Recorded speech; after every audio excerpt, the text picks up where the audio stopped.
السلام علیکم ورحمۃ اللہ وبرکاتہ. الحمد للہ وحدہ والصلاة والسلام علی من لا نبی بعدہ. اما بعد فاعوذ باللہ من الشیطان الرجیم. بسم اللہ الرحمن الرحیم. کاف ہا یا عین صاد. ذکر رحمت ربک عبدہ زکریا اذ نادى ربه نداء خفيا قال رب إني وهن العظم مني واشتعل الرأس شيبا ولم أكن بدعائك رب شقيا وإني خفت الموالي من ورائي وكانت امرأتي عاقرا فهب لي من لدنك وليا إلى آخر الآية. صدق الله العلي العظيم وصدق رسوله النبي الكريم ونحن على ذلك من الشاهدين والشاكرين. اللهم ألهمنا رشدنا وأعذنا من شرور أنفسنا. اللهم وفقنا لما تحب وترضى من القول والفعل والنية. رب اشرح لي صدري ويسر لي أمري واحلل عقدة من لساني يفقهوا قولي. آمین یا رب العالمین. محترم حضرات، معزز سامعین، محترم خواتین، میری ماں اور بہنوں، بلی بھائیوں، پیارے بچوں، آج کی گفتگو کا عنوان ہے سورہ مریم 16واں پارہ. سورت کا پہلا رکوع ہے اور پارے کا چوتھا رکوع ہے. شروع میں سورت کا نام سورہ مریم اس واسطے ہے کہ آگے تذکرہ تفصیل سے حضرت مریم کا آ رہا ہے. اسی مناسبت سے سورت کا نام سورہ مریم ہے. یہ مکی صورتوں میں شامل ہے. کل 6 رکوع پر مشتمل ہے. 98 آیتیں ہیں. پہلا لفظ شروع ہوتا ہے حروف مقطعات میں.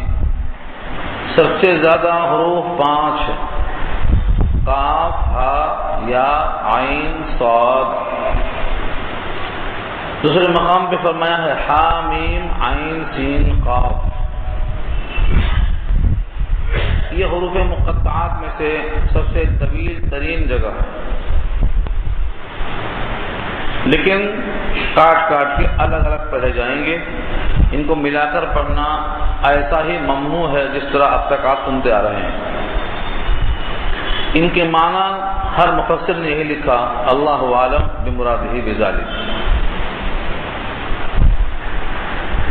حضرت مریم کا تذکرہ آنے سے پہلے مریم جن کی کفالت میں تھی وہ حضرت زکریا ہیں.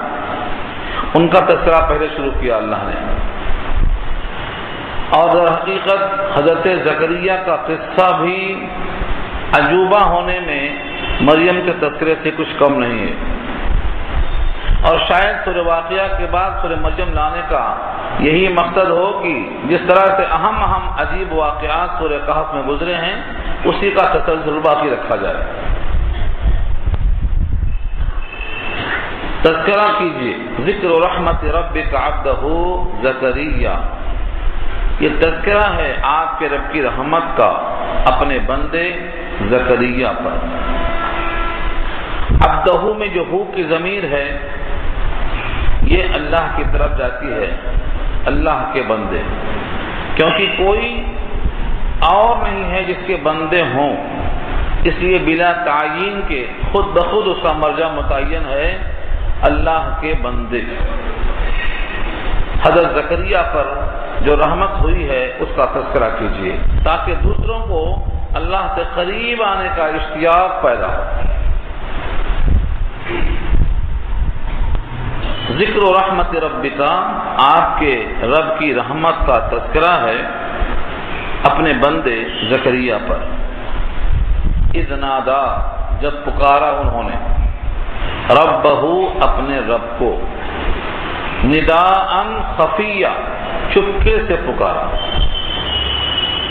ندا کے معنی پکارنا، بلانا، آواز لگانا، اور خفیہ مخفی ہے، پوشیدہ ہے، چپکے چپکے پکارنے کو ندائے خفی کہا جاتا ہے۔ حضرت زکریا کو چپکے سے پکارنے کا موقع اور دل میں یہ داعیہ کب پیدا ہوا؟ سورہ آل عمران میں یہ بحث تفصیل سے آ چکی ہے۔ حضرت مریم کفالت میں تھی، حضرت زکریا کی،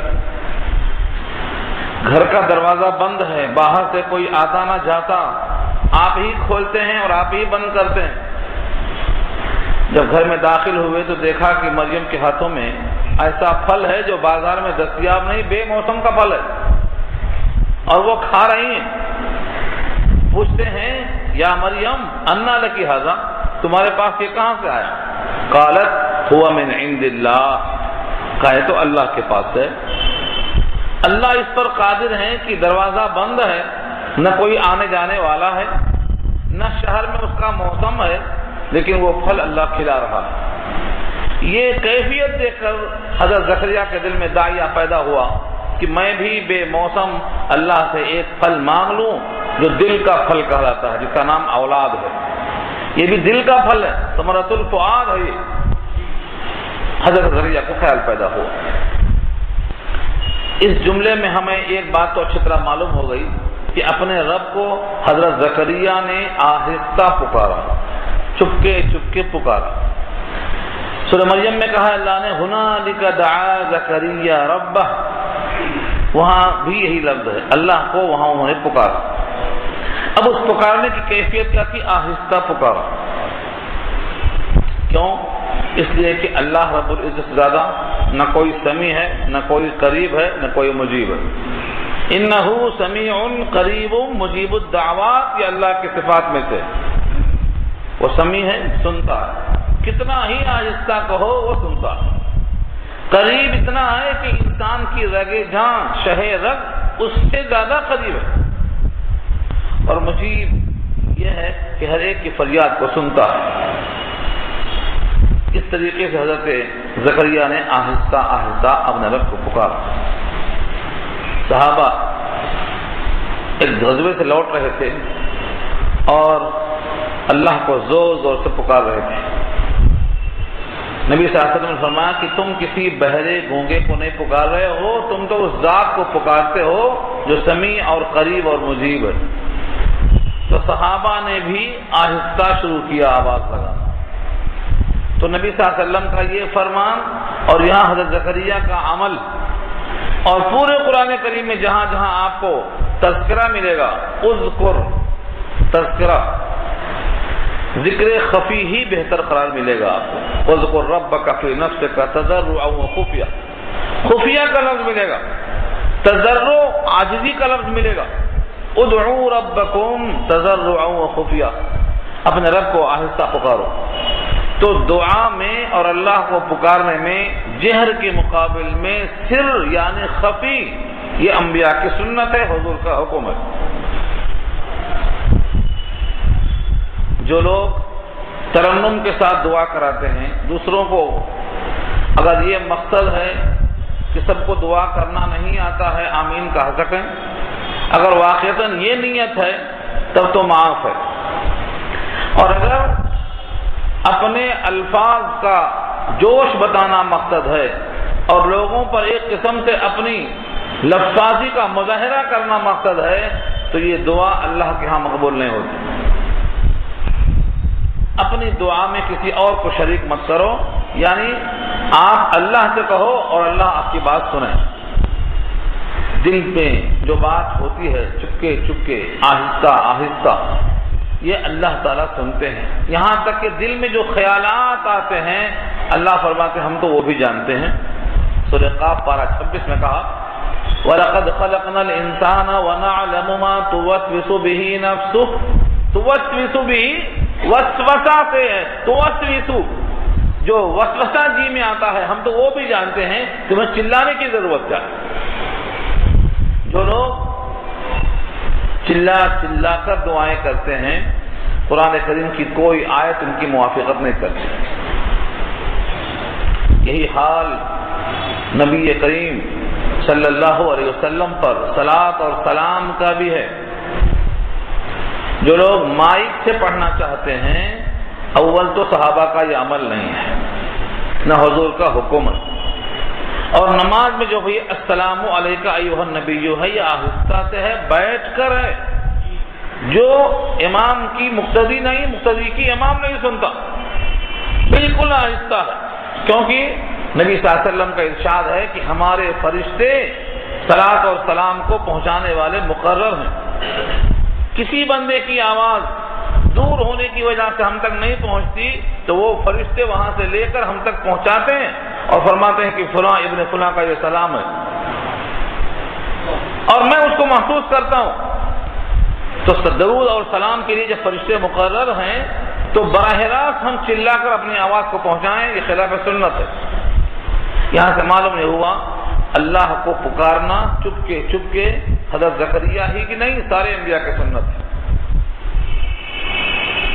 اذ نادى ربہ، جب پکارا انہوں نے اپنے رب کو، نداء خفیا، آہستہ سے، پوشیدہ طور پر پکارا۔ پوشیدہ کیوں پکارا؟ کیونکہ جس کو پکارنا ہے وہ سنتا ہے، اور دوسروں کو اس پکار میں شریک کرنا اخلاص نہیں، اشتراک ہے، یہ پسند نہیں ہے۔ اور شاید لوگ یہ کہیں کہ اب 100 سال کی عمر گزر گئی، اولاد نہیں ہے، اب بڑھاپے میں اولاد مانگتے بیٹھے ہیں، اب تک کیوں نہیں مانگ لیا تھا؟ کیونکہ لوگ تو طعنہ کرنا جانتے ہیں، لوگوں کے مزاج میں طعنہ زنی ہے۔ تو جب ہم کو فریاد اللہ سے کرنا ہے تو غیروں کے سامنے فریاد کرنے سے کیا حاصل ہے؟ اس لیے چپ کے پکارنا۔ قرآن کریم میں بہت سے مقامات پر آیتیں ملیں گی آپ کو، اور چپکے سے پکارتے ہوئے اپنے کمزوری اور بے مائگی کا احساس دلائے۔ قال، فرمایا، ربی، اے میرے رب، انی، بے شک میں، وہن العظم منی، کمزور ہو گئی ہیں ہڈیاں میری بڑھاپے کی وجہ سے۔ یہ کیوں کہا میری ہڈیاں کمزور ہو گئیں؟ تاکہ اللہ تعالیٰ کو ہم پر رحم آئے، ترس آئے کہ ایک بوڑھا آدمی ہے اپنے بڑھاپے میں، کمزوری میں ہم سے کچھ استدعا کر رہا۔ یہ وہ بوڑھا ہے، حدیث میں آتا ہے، بوڑھے کا اکرام کرنا سفید بالوں کی وجہ سے اللہ کے اکرام کرنے کے برابر ہے۔ تو یہ بوڑھا جب خود اللہ سے متوجہ ہو کر التجائیں کرے گا تو اللہ کو ترس آئے گا، رحم آئے گا۔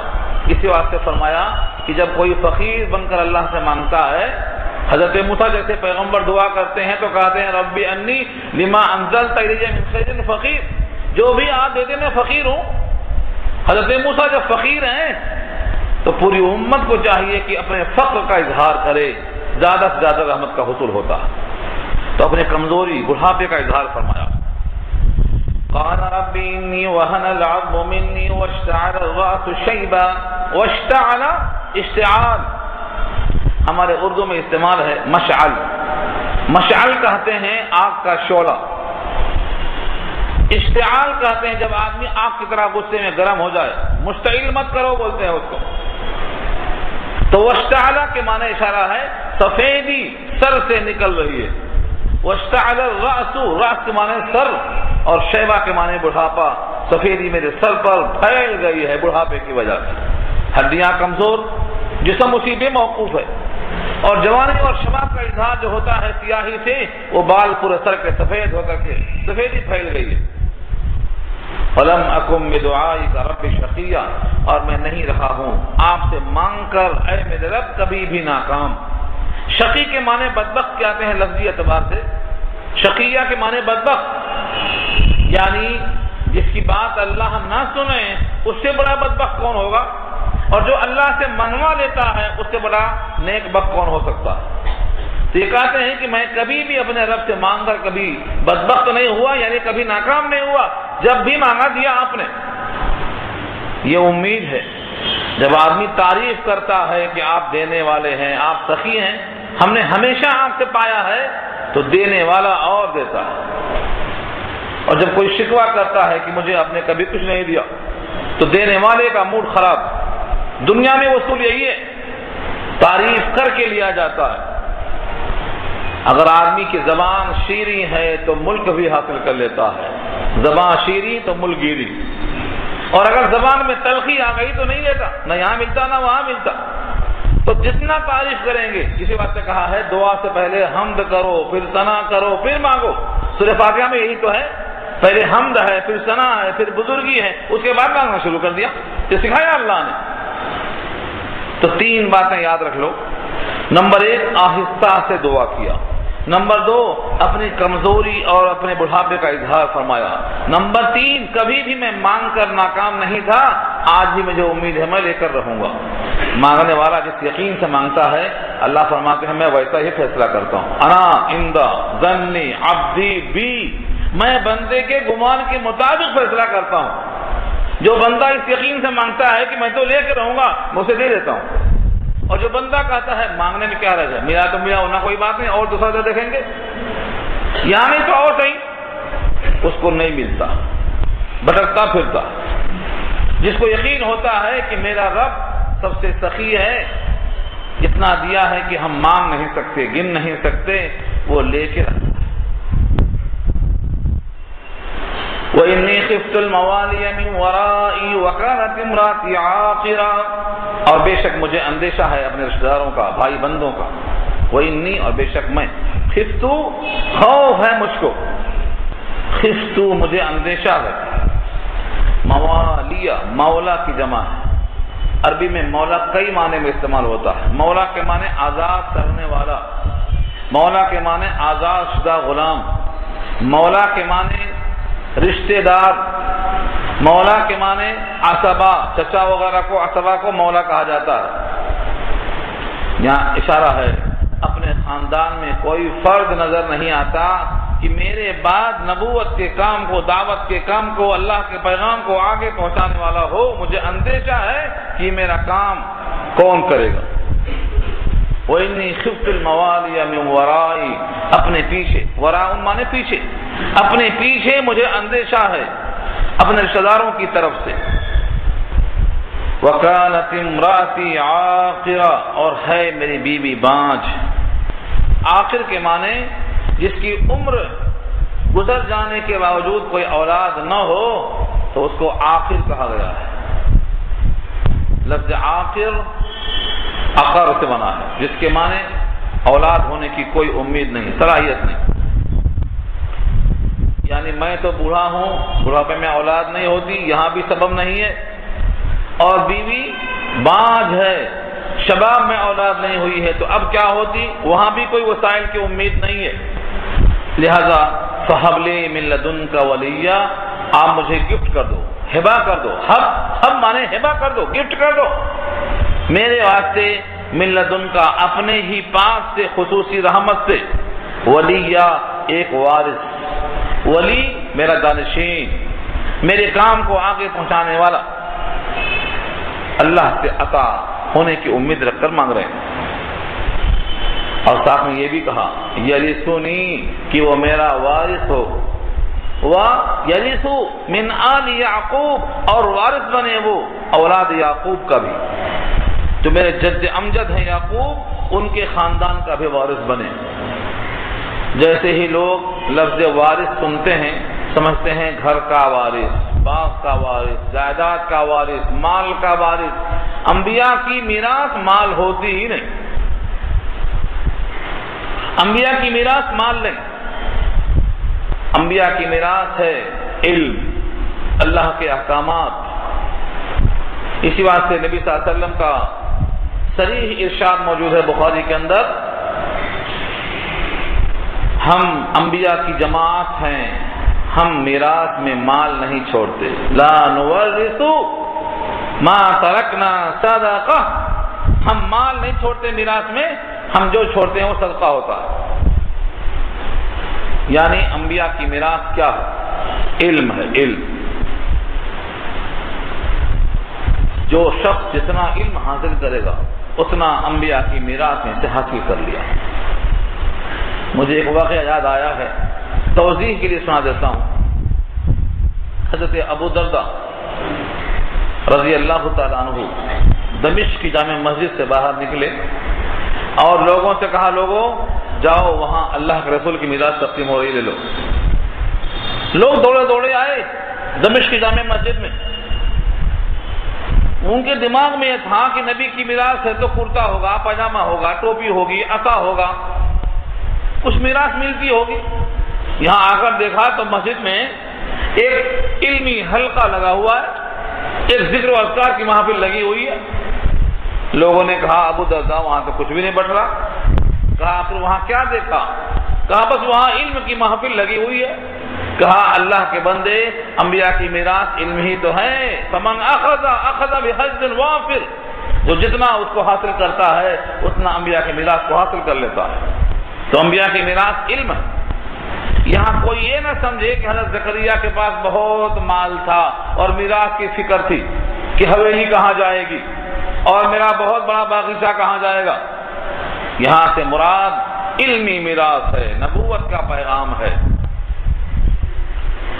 یرثنی ویرث من آل یعقوب، میرا بھی وارث ہو، اولاد یعقوب کا بھی وارث ہو۔ یہی اللہ نے صاف کر دیا۔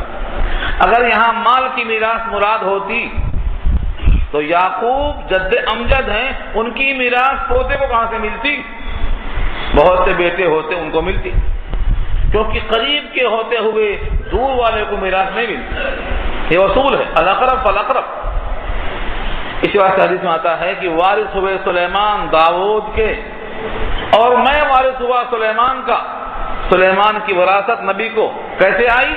کیونکہ یہ نبوت کی میراث ہے، علمی میراث۔ یہاں یہ بات ہو جائے، دنیا داروں کی میراث دنیا ہوتی ہے اور انبیاء کی میراث علم ہے۔ لہذا جہاں بھی انبیاء کی میراث کا ذکر آئے وہاں علم ہی مراد ہوگا۔ اور آخر میں فرمایا وَجَعَلْهُ رَبِّ رَضِيًّا، اور بنا دے تو اس کو اے میرے پروردگار پسندیدہ۔ وَجَعَلْهُ، اس کو بنا دے، ربی اے میرے رب، رضیہ، رضیہ کے معنی پسندیدہ، مرضیہ ہے۔ یعنی ایسا نہ ہو کہ میری اولاد ہو لیکن تجھے پسند نہ ہو، مجھے ایسی اولاد چاہیے جو تجھ کو پسند ہو۔ بس اوقات نبیوں کی بھی اولاد اللہ کو پسند نہیں آئی۔ حضرت نوح علیہ السلام کا بیٹا کشتی میں بیٹھنے سے انکار کر دیتا ہے۔ سورہ ہود 12 بیٹا کہا کہ میں تو آج جودی پہاڑ پہ لگ جاؤں گا۔ سآوی الی جبل یعصمنی من الماء، بتا دے گا مجھے پانی سے۔ جب بچہ ڈوبنے لگا حضرت نوح کی محبت یاد آئی، انہوں نے اللہ سے فریاد کی، میرے اللہ آپ نے کہا تھا کہ میں تیرے اہل کو بچاؤں گا، یہ میرا بیٹا ہے پانی میں ڈوب رہا ہے اور آپ کا وعدہ سچا ہے اور آپ حکم الحاکمین ہیں۔ کیا جواب ملا رب کریم کی طرف سے؟ فرمایا انہ لیس من اہلک، تیرا سلبی بیٹا ضرور ہے لیکن تیرا اہل نہیں ہے، وہ تو نااہل ہے۔ انہ لیس من اہلک انہ عمل غیر صالح، اس کا عمل غیر صالح ہے اور تمہارا عمل صالح ہے۔ صالح کا بیٹا غیر صالح ہو تو وہ اہل نہیں، نااہل ہوتا۔ اور آگے فرمایا انی اعوذک ان تکون من الجاہلین، میں تم کو وصیت اور نصیحت کرتا ہوں کہ تم ہو جاؤ نادانوں میں سے۔ یہاں یہ بات واضح ہو گئی کہ اگر بیٹا اللہ کو پسند نہیں ہے تو نبی کا بیٹا ہو کر بھی کامیاب نہیں ہوگا، ناکام ہوگا۔ اس لیے کہا رب رضیہ، اس کو اپنا پسندیدہ بندہ بنائیے گا۔ میرا بیٹا پہلے نہیں، پہلے آپ کی پسند کا بیٹا ہو۔ یہاں تک حضرت زکریا کی دعا تھی پورے اوصاف کے ساتھ۔ اللہ نے فرشتوں کے توسط سے پیغام دے دیا، یا زکریا، اے زکریا، انا نبشرک بغلام، بے شک ہم تجھ کو بشارت دیتے ہیں ایک بچے کی، ایک فرزند کی ہم خوشخبری دیتے ہیں۔ اسمہ یحییٰ، اس کا نام یحییٰ ہے۔ اسمہ، ابھی بچہ پیدا نہیں ہوا، رب کریم نے اس کا نام رکھ دیا یحییٰ۔ یحییٰ حیون سے بنا ہے یحییٰ۔ الحی القیوم، سورہ بقرہ میں آپ نے پڑھا آیت الکرسی میں، الحی زندہ، تو یحییٰ کے معنی حیات والا، زندہ۔ حضرت یحییٰ کا نام اللہ نے پیدائش کے پہلے ہی طے کر دیا اور کہا اس کا نام یحییٰ ہوگا۔ لم نجعل لہ من قبل سمیہ، نہیں بنایا ہم نے اس کے لیے اس سے پہلے اس نام کا کوئی سمیہ۔ یہاں دو مفہوم بتایا شارحین نے۔ ایک تو تم نے جو صفتیں بچے کی مانگی ہیں، ان صفتوں سے متصف ہم نے کسی اور کو نہیں بنایا۔ سب میں کچھ نہ کچھ خوبیاں ہیں، لیکن یہ سارے اوصاف کسی ایک میں ہم نے نہیں بنایا۔ خاص طور سے ان کا ایک وصف ہے، سیداً و حصوراً و نبیًا من الصالحین، کہ سید ہیں وہ اور حصور ہیں۔ حصور کے معنی شادی شدہ نہیں ہیں، عورتوں سے کوئی ان کو واسطہ نہیں ہے، وہ شروع سے متقی پرہیزگار، اللہ کی طرف مائل، دنیا کے لذتوں سے بہت دور۔ تو حصور ان کی صفت خاص کا ہے، اس کا ذکر پیچھے آ چکا ہے آل عمران میں، سیداً و حصور۔ تو حصور ہونا ان کی صفت، اس صفت سے متصف ہم نے کسی اور کو نہیں بنایا۔ اشارہ اس بات کی طرف ہے کہ ان میں بہت ساری خوبیاں ہیں جو آگے بھی آ رہی ہیں، ان تمام میں ان کا امتیاز ہے۔ اور بعض شارحین کہتے ہیں سمیہ کے معنی نام کے آتے ہیں، یعنی یہ نام ہم نے اس سے پہلے کسی اور کا نہیں رکھا، یہ پہلا بچہ ہے اس نام کا، یہ ہے لم نجعل لہ من قبل سمیہ، اس سے پہلے ہم نے کسی کا نام یہ نہیں رکھا تھا۔ حضرت زکریا کو یقین ہو گیا، اللہ نے وعدہ کر لیا، لیکن جب وعدہ ہو گیا تو اب کیفیت ہوئی کہ بچہ ہوگا کیسے؟ کیا جس طریقے سے بطور معجزے کی کوئی بات پیش آتی ہے، جیسے حضرت آدم بغیر ماں باپ کے بن گئے، حضرت عیسیٰ بغیر باپ کے بن گئے، کیا ایسا بطور معجزے کے ہوگا؟ یا پھر ہم بڑھاپے سے شباب کی طرف جائیں گے اور بیوی بانجھ ہے پھر سے غیر بانجھ بنے گی، یا پھر کسی اور شکل میں بچہ پیدا ہوگا؟ یہ تشویش پیدا ہوئی۔ سوال کرتے ہیں قال رب انا یکون لی غلام، کہا اے میرے پروردگار کیوں کر ہوگا میرے واسطے لڑکا؟ انا کے معنی کیوں کر ہوگا، یعنی ہم جوان ہوں گے یا پھر بڑھاپے ہی میں ہوگا؟ کیسے ہوگا؟ کیونکہ ہم میں بڑھاپے کی وجہ سے قربت کا وہ جذبہ ہی باقی نہیں ہے جو اولاد کے واسطے ضروری ہے، تو کیسے ہوگا آخر؟ وَكَانَتِ امْرَأَتِي عَاقِرًا، اور ہے میری بیوی بانجھ، وَقَدْ بَلَغْتُ مِنَ الْكِبَرِ، اور میں پہنچ چکا ہوں بڑھاپے کے اس درجے کو۔ عتیہ کا بنا ہے عتوّن سے، اور عتوّن کے معنی ایسا بڑھاپا کہ ہڈیاں اکڑ جائیں، ان میں کسی قسم سے درستگی کی کوئی شکل باقی نہیں ہے، کوئی اور تاثر کو قبول کرنے کی اس میں صلاحیت نہیں ہے کہ پھر سے گودے آ جائیں، پھر سے وہ شباب آ جائے۔ من الکبر عتیہ، بڑھاپے سے تو اکڑ گئی ہے ہڈیاں۔ قال کذالک، کہا اسی طرح، نہ عورت کو شباب ملے گا نہ تم کو شباب ملے گا، نہ ہمیں ہڈیوں سے مطلب ہے نہ گودے سے مطلب ہے، یوں ہی ہوگا، کسی تفسیر کی ضرورت نہیں، کسی سبب کی ضرورت۔ قال کذالک، اسی طرح ہوگا، اسی حالت موجودہ میں ہوگا۔ اور یہاں کیسے ہوگا تم کو معلوم ہونا چاہیے، تم تو تھے ہی نہیں، تم کو بنایا ہم نے۔ جب تم معدوم تھے اب موجود ہو، جب معدوم کو موجود کرنا مشکل نہیں ہے تو موجود کو پھر سے نئے سرے سے موجود کرنا کیا مشکل ہے؟ اس لیے فرمایا قال ربک هو علی هین، کہا آپ کے پروردگار نے کہ وہی مجھ پر آسان ہے، هو علی هین، وہ مجھ پر بہت آسان ہے۔ ہین نرم چیز کو کہا جاتا ہے، مراد یہاں آسانی ہے۔ وقد خلقتک، اور تحقیق تجھ کو میں پیدا کر چکا، من قبل، اس سے پہلے، ولم تک شیئا، اور تم کچھ نہیں تھے۔ لم تکو شیئا، شیئن، کچھ بھی نہیں تھے۔ اور یہ ہر بندے کو چاہیے اپنے اوپر غور کرے، ہم کچھ تھے کیا؟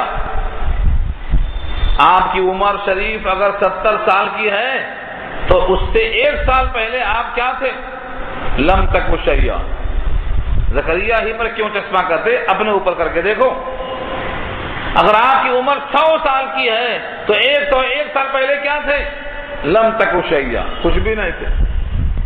لم یکن شیئا مذکورا، سورہ دہر میں فرمایا ناقابل ذکر تھے ہی نہیں، ہم نہ تھے، نہ ہمارا چرچا تھا، نہ ہمارا کوئی تقاضا تھا۔ تو جب معدوم کو ہم نے تم کو موجود دکھا دیا کر کے، تو ایک موجود سے دوسرا موجود بنانا کیا مشکل ہے؟ اب کیفیت ہو گئی، کیا اللہ یہ خوشخبری آخر کب ہوگی؟ اس کی علامت کیا ہوگی؟ کیسے ہوگی؟ کیسے ہم پہچانیں کہ اب بچہ ہونے کا دن قریب ہے؟ جب خوشیاں قریب ہوتی ہیں تو لوگ چاہتے ہیں کہ اس کا ظہور جلدی سے جلدی ہو جائے، علامتیں معلوم ہو جائیں۔ قال رب اجعل لی آیہ، کہا اے میرے پروردگار بنا دے میرے واسطے کوئی علامت، کوئی نشانی مقرر فرما دیجئے کہ وہ دیکھ کر پہچان لوں کہ ہاں اب بچہ ہونے کا وقت آ گیا ہے۔ اللہ کی شان دیکھو، پہچان علامت ایسی بتایا کہ وہ بھی عبادت ہے۔ جو اللہ کی طرف مائل ہوتے اللہ ان کے ساتھ ایسا سلوک کرتے۔ قال آیتک الا تکلم الناس، کہا نشانی تمہاری یہ ہے، علامت تمہاری یہ ہے کہ تم لوگوں سے بات نہ کر سکو گے۔ ان یہ کہ لا تکلم الناس، لوگوں سے بات نہ کر سکو گے۔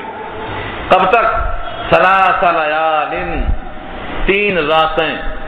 اور ظاہر بات یہ ہے کہ جب 3 راتیں ہیں تو بیچ میں دن تو آئے گا، یہ خود بخود شامل ہے تو اس کو گننے کی ضرورت ہے۔ تو 3 راتیں اور 3 دن مسلسل لگاتار تم لوگوں سے بات نہ کر سکو گے۔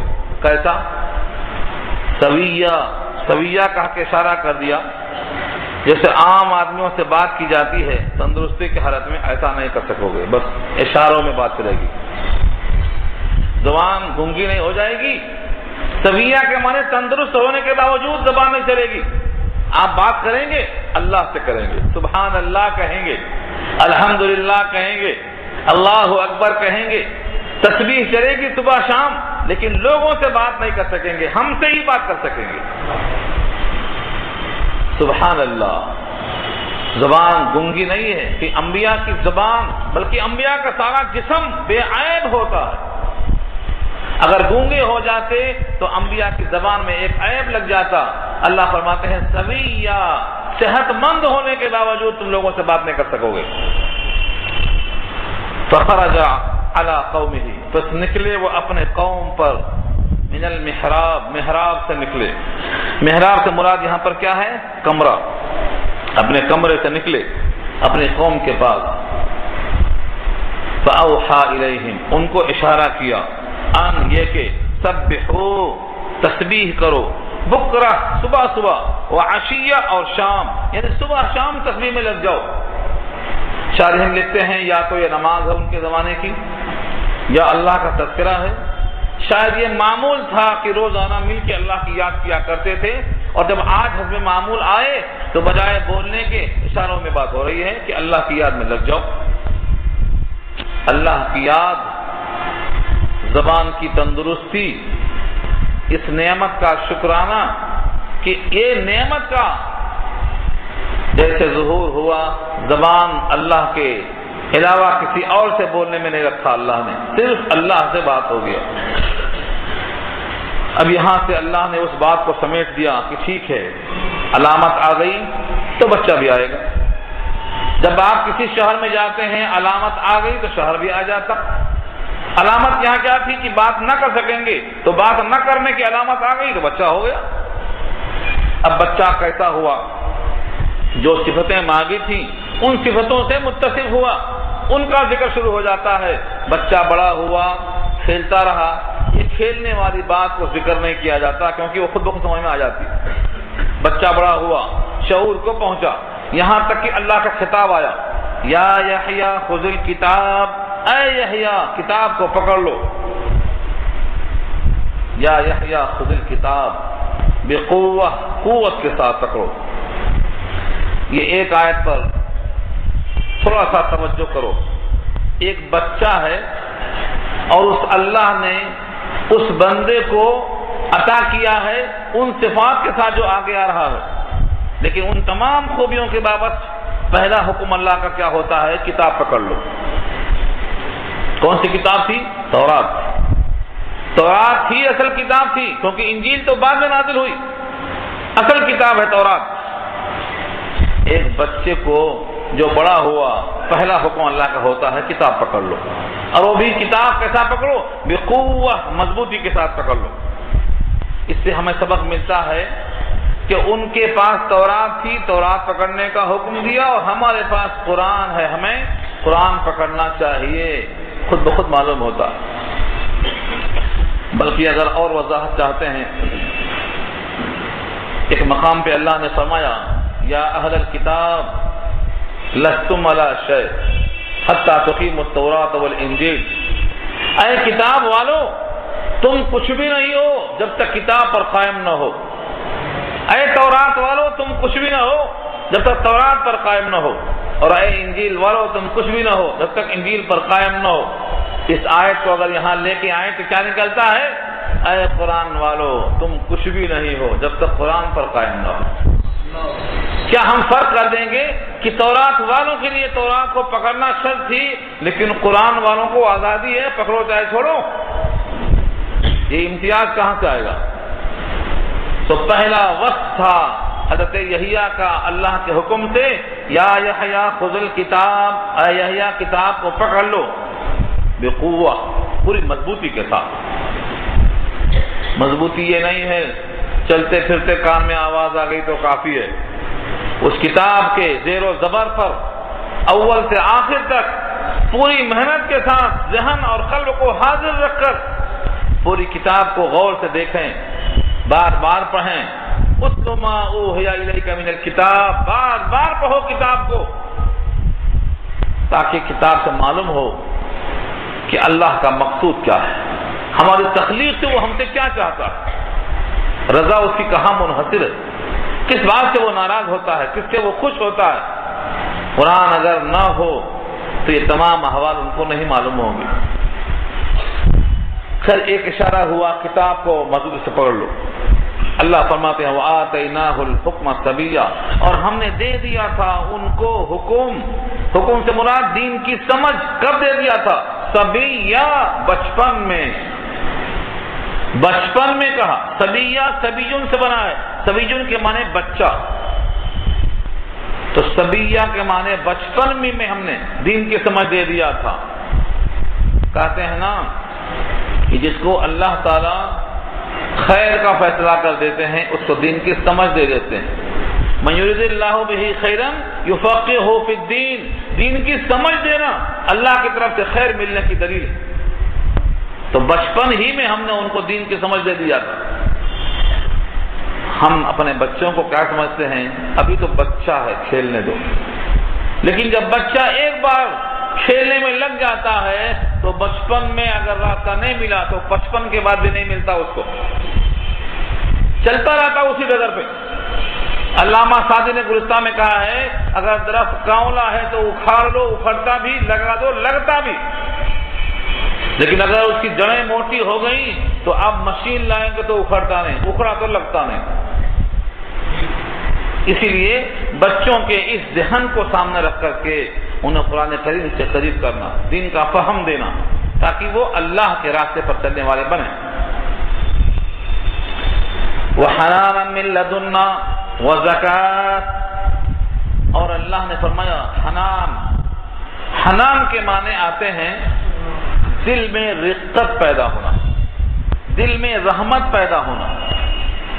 اہل عرب کی خواتین کا تذکرہ کیا نبی صلی اللہ علیہ وسلم نے کہ قریش کی خواتین اپنے بچوں پہ بڑی شفیق ہوتی ہیں، تو وہاں یہی لفظ استعمال کیا نبی صلی اللہ علیہ وسلم نے، احناہ علی الولد، احناہ علی الولد کے معنی اپنے بچوں پہ شفیق ہوتی ہیں، مہربان ہوتی ہیں۔ جو مائیں بچوں پہ شفیق ہوتی ہیں ان کا امتیاز ہے یہ۔ تو حنان کے معنی دل کی رقت ہم نے ان کو دیا تھا کہ ان کے دل میں شقاوت نہیں، بدبختی نہیں، بلکہ وہ بڑے رقیق القلب تھے اور اللہ کے احکامات پر اتنا زیادہ گامزن تھے کہ جب کبھی موقع آتا تو دل ان کا اللہ کی طرف متوجہ ہو جاتا۔ ہم بھی تو نماز پڑھتے ہیں، صحابہ بھی نماز پڑھتے تھے، ان کی نماز میں رونے کی آواز آتی تھی۔ آج تو صرف اگر کوئی آواز آتی ہے تو ٹیلی فون کی آواز آتی ہے، بس ان کی آواز 100 بار کہا جاتا ہے ٹیلی فون بند کر لو، مگر نہیں، کیوں؟ دماغ میں ہے کہیں آ نہ جائے، کوئی اہم نہ آ جائے، اللہ کے سامنے کھڑا ہے اور سنتا ہے کوئی اہم نہ آ جائے۔ اس سے اہم اور کون ہوگا جہاں تم کھڑے ہو؟ کسی آفیسر کے پاس جائیں گے تو کہیں گے بھائی بند کر لو، باہر سے باہر بند کر لو، آفیسر ناراض ہو جائے گا، اور اللہ کے سامنے کھڑے ہیں، وہ کھلا ہوا ہے، اللہ کے ناراض ہونے کا کوئی غم نہیں۔ تو یہ ہماری نماز ہے اور وہ صحابہ کی نماز ہے۔ تو حنانا من لدنا کا ترجمہ یہ ہے کہ وہ دل میں رقت رکھتے تھے، اور یہ اللہ نے عطا فرمایا، من لدنا ہمارے پاس سے اخلاقی پاکیزگی عطا فرمایا۔ وزکاتن، زکات کے معنی ستھرائی، نظافت، دل کی، جسم کی، اعتقاد کی، اعمال کی، اخلاق کی پاکیزگی زکات ہے۔ زکات کہتے ہیں مال کی وہ مقدار جس کو دینے کے بعد بقیہ مال پاک ہو جائے، اس کو زکات کہا جاتا ہے۔ تو یہاں بندے کے بارے میں فرمایا کہ ہم نے ان کو حنان اور زکات 2 چیزیں دیا تھا اپنے پاس۔ تو زکات کیا ہے؟ ستھرائی، ان کے اعمال میں، اخلاق میں بالکل پاکیزگی ہے۔ وکان تقیہ، اور وہ تھے متقی تھے، یعنی بچتے تھے گناہوں سے، معاصی کے ارتکاب سے بچتے تھے۔ تقیہ پر بات کئی دفعہ آ چکی ہے، بڑے پرہیزگار تھے۔ متقی اسے کہتے ہیں جو اللہ کے منہیات سے بچتا رہے، اس کو متقی کہتے ہیں۔ اور یہ تقویٰ بچپن سے ہی سکھانا چاہیے۔ بخاری میں ایک روایت ہے، حضرت حسین کے منہ میں حضور نے دیکھا صدقے کی ایک کھجور ڈال لیا تھا انہوں نے، بچپن میں چلتے چلتے صدقے کی ایک کھجور تھی جو منہ میں ڈال لیا۔ نبی صلی اللہ علیہ وسلم نے فرمایا تھوک، فرمایا نکالو منہ سے، یہ صدقے کا مال ہے، یہ ہم نہیں کھا سکتے۔ بچے کے منہ میں چھوڑ نہیں دیا، جانے دو بچہ ہے، بچہ ہی ہے نا، نہیں، نکال کے پھینک دیا اور تنبیہ کیا کہ زکات کا مال ہم نہیں کھایا کرتے، صدقے کا مال ہم نہیں کھایا کرتے۔ آج فرضی سائلات بہت ہیں، وہی مسئلہ لے کے بیٹھتے ہیں کہ ہم زکات کھانا نہیں کھانا۔ اگر واقعی کوئی صاحب نسب ہے جس کا نسب محفوظ ہے تو اس کو چاہیے کہ اپنے نسب کی حفاظت کرے، صدقات نہ کھائے۔ مجھے بتانا یہ ہے کہ اس بچے کو تنبیہ کیا حضور پاک نے کہ ہم صدقے کا مال نہیں کھاتے، تو بچہ جوان جب ہوتا ہے وہی بچہ کربلے میں اپنی گردن دے دیتا ہے، لیکن ایمان پر صلح نامہ نہیں تیار کرتا ہے۔ کیوں؟ کیونکہ جو جسم تیار ہوتا حلال مال سے، اس میں ایمان کی طاقت ایسی ہوتی ہے۔ تو بچپن سے ہی حلال کام اور حلال مال، یہ ہے زکات۔ وَكَانَ تَقِيًّا، وہ متقی تھے، پرہیزگار تھے۔ وَبَرًّا بِوَالِدَيْهِ، اور اپنے ماں باپ کے ساتھ خدمت گزار تھے، حسن سلوک کرتے تھے۔ برًّا، نیک تھے، حسن سلوک کرتے تھے، بِوَالِدَيْهِ، اپنے ماں باپ کے ساتھ۔ وَلَمْ يَكُنْ جَبَّارًا عَصِيًّا، اور نافرمان سرکش نہ تھے۔ جبار جبر سے بنا ہے، سرکش نہیں تھے۔ عصیہ، نافرمانی بھی نہیں کرتے تھے۔ یہ سارے اوصاف کس کے ہیں؟ حضرت یحییٰ کے، جو زکریا نے اللہ سے مانگا تھا کہ ایسا بیٹا دے جو آپ کو پسند ہو۔ اب اللہ کی پسند یہاں معلوم ہو گئی کہ ان کی دعا قبول ہوئی، بیٹا ملا۔ تو اللہ نے کیسا بیٹا پسند کیا؟ جو کتاب کو پکڑنے والا ہو۔ جس کے ہاتھ میں کتاب نہ ہو وہ بیٹا پسندیدہ نہیں بن سکتا۔ کتاب ہو، بچپن ہی میں دین کی سمجھ ہو، اس کے دل میں رقت قلبی کا اتنا غلبہ ہو کہ وہ ہمیشہ اپنے گناہوں کو روتے دھوتے صاف کرتا رہتا ہو۔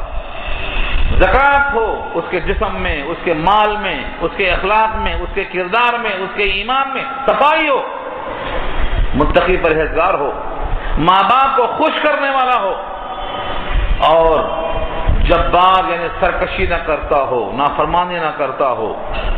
ان تمام اوصاف کا ہمیں صاف مطلب معلوم ہو رہا ہے کہ یہ اوصاف اللہ کو پسند ہیں، یہ اوصاف کا حامل اللہ کو بہت پسند ہے۔ جب یہ صفت کا حامل بندہ ہوتا ہے تو اللہ فرماتے ہیں وَسَلَامٌ عَلَيْهِ، اس پر سلام ہو۔ جس بندے پر اللہ کا سلام آئے اس بندے سے زیادہ خوش نصیب اور کون ہو سکتا ہے؟ وَسَلَامٌ عَلَيْهِ، اس پر سلام ہو۔ کب؟ یوم ولد، جس دن پیدا ہوا، ویوم یموت، جس دن مرے گا، ویوم یبعث حیا، اور جس دن اٹھے گا زندہ ہو کر۔ دیکھا جائے تو انسان کے واسطے 3 مرحلے بڑے مشکل ہیں، 3 تبدیلیاں ہیں، 3 انقلابات ہیں۔ اس کائنات سے دوسری کائنات میں جانے کے لیے موت ہے، یہ پہلی منزل ہے۔ اللہ فرماتے ہیں جس دن وہ مرے گا اس دن بھی رحمت ہے، اس دن بھی سلام ہے۔ اور جب پیدا ہوا تھا یہ بھی دنیا میں انسان کے لیے منزل کے بدلنے کی جگہ ہے۔ ماں کے پیٹ کی منزل تھی، اب دنیا کی منزل میں آ رہا ہے، اور لوگ بھول جاتے ہیں کیسے آ رہا ہے۔ سورہ عبس پارہ 30 میں اللہ نے کہا ہے ہم نے راستے کو آسان کیا ہے، نہیں تو گھٹ گھٹ کے وہیں مر جاتا۔ ثم السبیل یسرہ، ثم السبیل یسرہ، راستے کو اللہ نے آسان کر دیا ہے۔ تو یہ منزل ہے۔ اللہ فرماتے ہیں کہ اس دن جس دن وہ پیدا ہوا تھا اس پر سلامتی ہی سلامتی ہے اللہ کی طرف۔ تو پیدائش کے دن سلامتی اور موت کے دن سلامتی۔ موت بھی کیا ہے؟ کڑواہٹ ہے، مومن کے واسطے تحفہ ہے۔ اگر موت نہ ہو تو اللہ کی جنت میں داخلہ کیسے ہوگا؟ جنت جانے کے واسطے موت کا ہونا ضروری ہے۔ انسان سمجھتا ہے موت نہ آتی تو اچھا تھا، موت آئی تو بڑی خراب بات آئی۔ نہیں، مومن کے لیے موت تحفہ ہے۔ آپ کو مقولہ یاد ہوگا، جبریل جو فرشتہ تھا موت کا، اس نے کہا خلیل چلو میں تمہاری جان لینے آیا ہوں، تمہارے خلیل کا حکم ہے۔ خلیل نے جواب دیا کیا کوئی خلیل اپنے خلیل کی جان لیتا ہے؟ کوئی خلیل اپنے خلیل کی جان لیتا ہے؟ جواب کیا ملتا ہے؟ کیا کوئی خلیل اپنے خلیل سے ملنے سے انکار کرتا ہے؟ اگر یہ جان یہی جسم میں رہے گی تو ملاقات کیسے ہوگی؟ اور خود حضرت موسیٰ کا مقولہ ہے 4 چیز بودے 4 چیز نہ بودے، کیا خوب بودے۔ 4 چیز ہوتی 4 چیز نہ ہوتی تو کیا اچھا ہوتا۔ اس میں یہ ہے کہ زندگی ہوتی اور موت نہ ہوتی۔ 4 میں سے ایک تو یہ ہے زندگی ہوتی اور موت نہ ہوتی، مالداری ہوتی فقیری نہ ہوتی، صحت ہوتی بیماری نہ ہوتی، جنت ہوتی جہنم نہ ہوتی، تو کیا اچھا ہوتا۔ یہ انسانی خیالات کا ترجمہ نہیں کیا گیا، حالانکہ سچ یہ ہے اگر جنت ہوتی جہنم نہ ہوتی تو اللہ کے عذاب سے ڈرتا کون روتا اللہ کی یاد میں کھڑا ہو کر؟ اگر بیماری نہ ہوتی ہمیشہ صحت ہی ہوتی تو اللہ کو یاد کرنے والا کون ہوتا؟ جتنا بیمار اللہ کو یاد کرتا ہے اتنا شفا یاب اگر یاد کر لے تو بیمار ہوتا ہی نہیں۔ ہاں، دکھ میں سمرن سب کریں، سکھ میں کریں نہ کوئی، جو سکھ میں سمرن کریں تو دکھ کاہے کو ہوئے، کبیر داس نے کہا تھا۔ تو اللہ کو یاد کون کرے گا؟ اور اگر جنت ہوتی جہنم نہ ہوتی، ایسے ہی مالداری ہوتی غریبی نہ ہوتی، ہماری نعمتوں کی قدردانی کون کر لیتا؟ اور اگر موت ہی نہ ہوتی تو ہماری ملاقات کیسے ہوتی؟ جنت کی ضیافت تمہیں کیسے نصیب ہوتی؟ جنت میں آ کر میرا دیدار تمہیں کیسے نصیب ہوتا؟ جنت میں پہنچ کر ہمیشہ کے لیے قربت کا اہتمام کیسے ہوتا؟ تو یہ سلامتی کا 3 موقع ہے۔ سلام ہو اس پر جس دن پیدا ہوا، جس دن مرے گا، اور جس دن زندہ اٹھایا جائے گا۔ یہ ہے مراد موقف حساب، محشر کا دن اٹھا کر وہاں سے اللہ کے پاس پہنچایا جائے گا۔ حضرت یحییٰ کا تذکرہ ہوا۔ یہ حضرت یحییٰ اللہ تعالیٰ کی طرف سے پہلے سے نامزد پیغمبر ہے، صاحب کتاب نہیں ہے، لیکن کتاب کو پکڑوا دیا اللہ نے۔ ہمارے لیے سبق یہ ہے کہ ہم کتاب کو نہ چھوڑیں، ورنہ پہلی صفت غائب ہو جائے گی جس سے اللہ خوش ہوتے ہیں اور راضی ہوتے ہیں۔ حضرت زکریا نے اپنے بڑھاپے میں یہ سب کچھ اللہ سے مانگا، لیکن ان کو لوگوں نے شہید کر دیا. حضرت زکریا کو آرے سے چیر دیا گیا. یہ تفصیلی واقعہ آپ سن چکے ہوں گے. اللہ تعالیٰ کسی نہ کسی شکل میں سعادت اور اونچے اونچے مراتب جو لکھ دیا ہے وہ کوئی ٹال نہیں سکتا. اللہ خود چاہتے ہیں کہ تم میں سے بعض لوگ شہید ہوں. وَلْيَتَّخِذَ مِنْكُمْ شُهَدَاءَ، تم میں شہید بنانا چاہتے ہیں اللہ تعالیٰ. اس رکوع کا خلاصہ یہ ہے کہ جب مانگنا ہو تو اللہ سے مانگو، وسائل نہیں. دنیا کے ہر راستے بند ہوں تب بھی تم اللہ سے متوجہ ہو جاؤ اور اللہ کی کتاب کو مضبوطی کے ساتھ پکڑ لو. اس سے سلامتی تمہیں ہر جہان میں ملے گی. اللہ تعالیٰ عمل کرنا آسان فرمائے. دعا کر لیجیے.